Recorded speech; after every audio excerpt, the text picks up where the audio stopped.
Hey everybody, it's Pete Weatherby, the head pro of Manchester Country Club. We're going to talk about some of the nitty-gritty on-course details that we don't normally discuss. So we're going to talk about pace of play. Here we have John Brennan and Doug Bernard, and their tee shots are slightly behind mine. I took a chance to drive up ahead of them while they're hitting, so I can get my yardage, have a plan, have a club ready. And now that they've all hit, I'm ready to go up and hit my ball.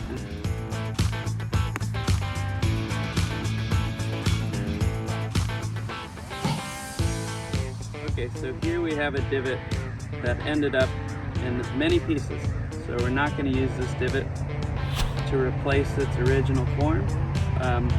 These pieces, when they get all separated like this, they have very little chance of regrowing and re-rooting. So this is when we choose sand. We're going to fill this divot very lightly. Not as much sand as most people tend to use, which is above the grass line. So once we have our sand in here, you can use your club or your foot and make sure it's filled in completely, but not overflowing above the grass line. Here's a good example of a divot that we can use to replace instead of sanding. If you come a little closer here, you can see that the divot fits the spot that it came out of almost perfectly. So this grass has a really good chance of healing up. So I replace the divot, I give it a soft stomp and twist, and now that grass should be back in a couple days.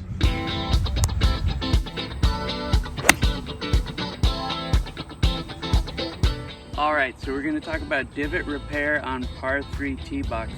So the reason we're not going to repair divots on par 3s is it's actually easier for Sean and his crew to repair all the divots and keep the tee boxes level.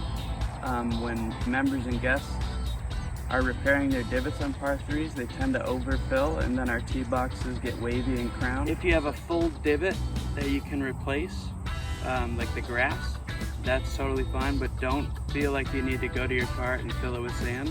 When we're fixing a ball mark, this is a pretty good one here that somebody missed. I like to use a single tee as opposed to the dual-pronged ball marks that a lot of people use. When I use a tee, I go in from the outside, so not directly in the ball mark, from the outside and around, and I go in and I push in like this.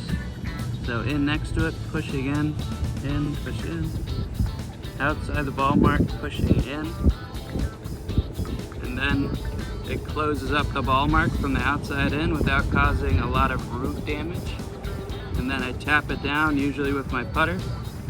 I give it a gentle step, and voila, ball mark gone.